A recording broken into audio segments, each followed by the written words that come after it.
In the year 1814, Napoleon Bonaparte, after his disastrous retreat from Russia, was forced by his marshals to resign as Emperor of France. He went into exile on the island of Elba. Now this ended his war with England and allowed the English to devote their full attention to their war with the United States of America. The English Navy crossed the Atlantic Ocean and sailed into Chesapeake Bay. Marines from the fleet were landed on shore, and their first object was Washington, D.C., the capital of the United States. They plundered the town, scattered the government, set fire to the Treasury, the Capitol, and the White House, and in fact probably would have burned the entire town to the ground had not a rainstorm come up and quenched the flames. Their next target was the city of Baltimore. Now, if the English take Baltimore, they effectively cut the United States in two, and making victory almost certain. Now, the Marines landed outside of Baltimore, marched on the town, but discovered that the citizens of Baltimore had erected earthen defenses around the town. The English approached the defenses, but found the militia from the city of Baltimore would put up a far stronger fight than they had faced at Washington, and they backed off. They sent word to the Navy that if they expected to take Baltimore, the Navy would have to bombard Baltimore from the sea, bombard it into submission. But outside the city of Baltimore is a low, very modern fort built of stone and earthworks and containing some very large cannon. It was Fort McHenry. And in order to reach Baltimore, the English would first have to take Fort McHenry. Now, in the English fleet is an American ship, a truce ship, containing 3 Americans. One had been taken prisoner by the English in the Battle of Washington, D.C. The other 2 were lawyers from the city of Baltimore who'd come to the fleet to negotiate his release. One of the lawyers was a young man, a writer, and also an amateur poet. His name was Francis Scott Key.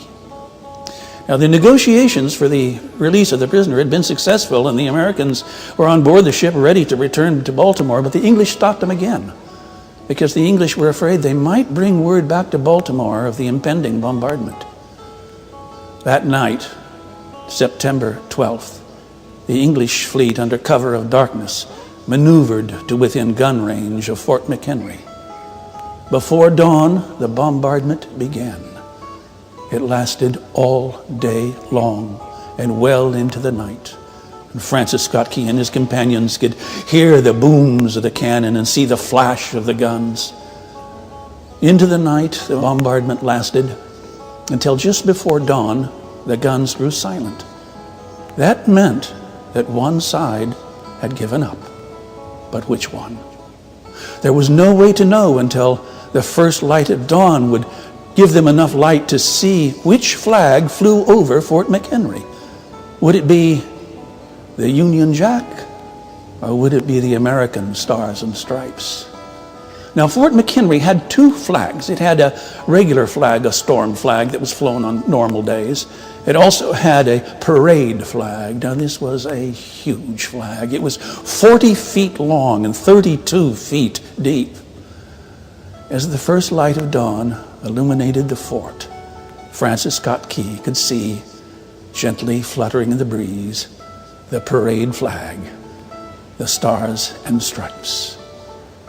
He wanted to preserve his feelings at that moment. He wanted to keep it for himself, for history. So he began to compose a poem on the back of an envelope.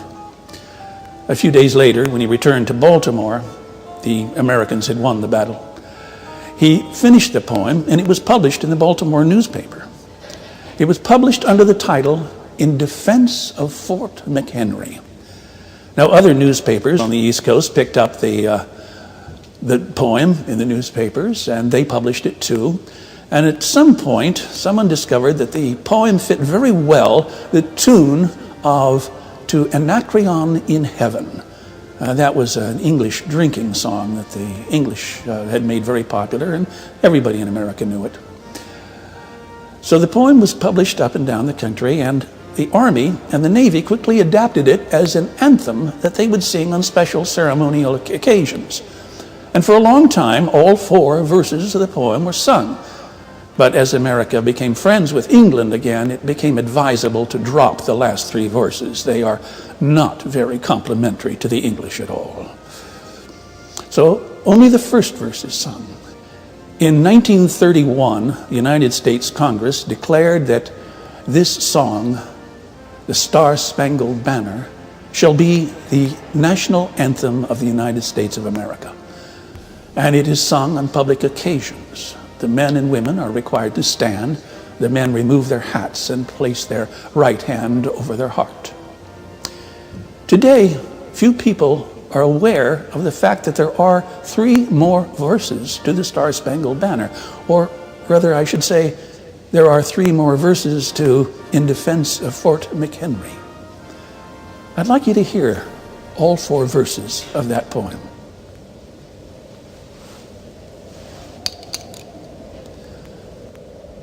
Oh, say, can you see by the dawn's early light what so proudly we hailed at the twilight's last gleaming, whose broad stripes and bright stars through the perilous fight o'er the ramparts we watched were so gallantly streaming?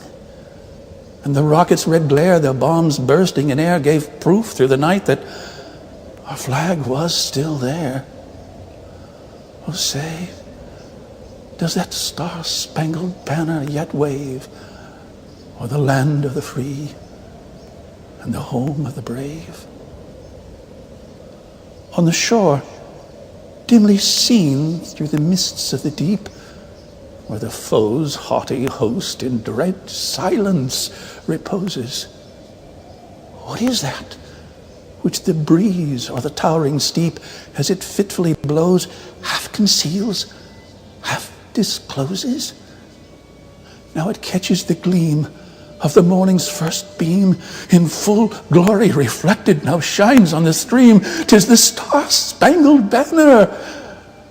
How long may it wave o'er the land of the free and the home of the brave? And where is that band who so vauntingly swore that the havoc of war and the battle's confusion, a home and a country, should leave us no more? Their blood has washed out their foul footsteps' pollution. No refuge could save the hireling and slave from the terror of flight or the gloom of the grave. And the Star-Spangled Banner in triumph doth wave o'er the land of the free and the home of the brave.